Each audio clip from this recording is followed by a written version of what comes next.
Hey guys, it's Melissa here, and I wanted to talk to you today about unicorn birthday parties. Before you change the channel, let me say that these birthday party ideas are for anyone who is operating on a budget with a theme that your child has chosen.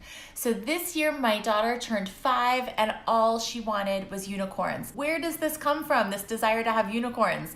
I am not driving it, but somehow the unicorn has entered the psyche of my preschooler, and so unicorns it had to be. I wanted to share my 5 tips with you today in case you are also a parent on a budget but trying to satisfy the unicorn tooth of your child or some other theme that they're after. And so here today I've gotten out some of my props and I wanted to share with you what I did this year. Now I am a huge fan of doing the birthday breakfast for my children. We did a birthday breakfast this year with the theme of unicorns, and in past years I've been able to pull off any theme I wanted. This year I wanted to tell you that one unicorn goes a long way. A little unicorn goes a really long way. So I ran out to our craft store. This came from Michael's, and I found Christmas unicorns on clearance on the Christmas wrap. I had to do unicorn surgery on it. It had a holly berry attached to it, which made it Christmas, and I replaced it with a little rhinestone.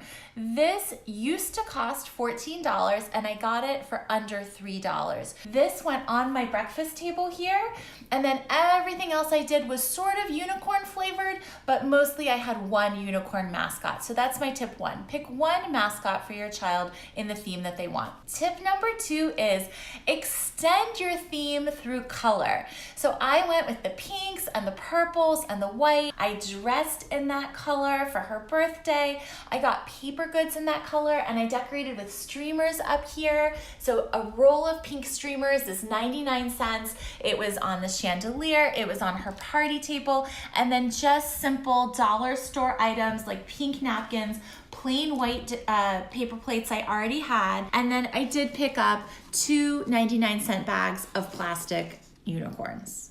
Anyway, extend with color. Whatever it is you need to do, you don't need to buy customized everything. Tip number 3. What is tip number 3?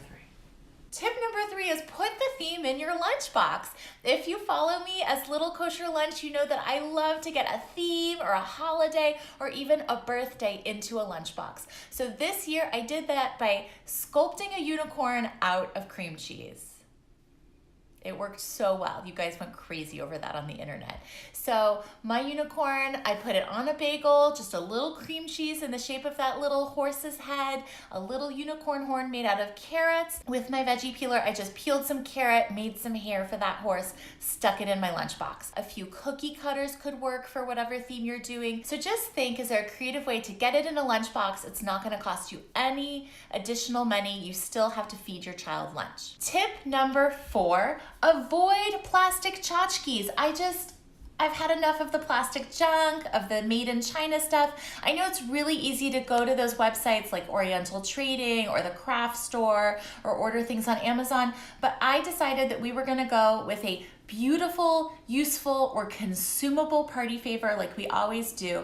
Whether it's neighbor kids coming over or a whole classroom party, if you're on a budget, you can find a useful, consumable, or beautiful object. We've done cookies in the past in a cutout. This year, I bought these beauties. This is a hyacinth bulb in a forcer. And since it is, I don't know, it's still winter really, this is kind of jumping the gun for springtime. But these were both a decoration and our party favors. And these I got for $2.50 each at our local grocery store, and I bought a case of them for the day of our little children's party. These were a really beautiful, natural gift that people were not used to getting at a child's birthday party. A hyacinth bulb and a hyacinth forcer. My last tip for you is also really breaking away from a lot of the norms at children's birthday parties, and I would say customize the theme to suit your child. So I could have gone bonkers with this unicorn theme, you guys. I know everyone is on Pinterest. There's a million ideas, tons of foods, things with ice cream cones sticking out of them. We did order a unicorn cake, but beyond that, we tried to do things for my daughter that really suited her. So her unicorn party is probably gonna look different from your unicorn birthday party. We got our daughter a fish for her birthday. I actually got her a $1 fish bowl. Here is Bubbles. I know a lot of you on Instagram have wondered who is the fish. This is Bubbles. She's a little female betta fish. You know, we didn't get her a unicorn for her birthday. She has this tchotchke one for $3, and she got a betta fish. The other thing that we did differently is I got all foods or made foods that my daughter really loves. So we served sushi at her unicorn party and people loved it. We got a sandwich platter with tuna sandwiches that she loves. I did a homemade veggie tray and a homemade fruit platter with some exotic fruits, so it was very rainbowy, but it was also really healthy and broke from the norm of what children's parties usually involve, which is like pizza and chips, which would have been budget, but we spent our money differently this year. Anyway, I would love to hear from you about what your theme parties are like, what are your kids after, and what budget birthday party tips do you have? I know there's a lot of unicorn lovers out there, so let me know what I missed because this is my first unicorn rodeo. I'm not super entrenched in unicorns yet, but I gave it my best this year and it was a real hit with my daughter. Give this a thumbs up if it was helpful for you, and I'd love to hear from you in the comments below. Take care.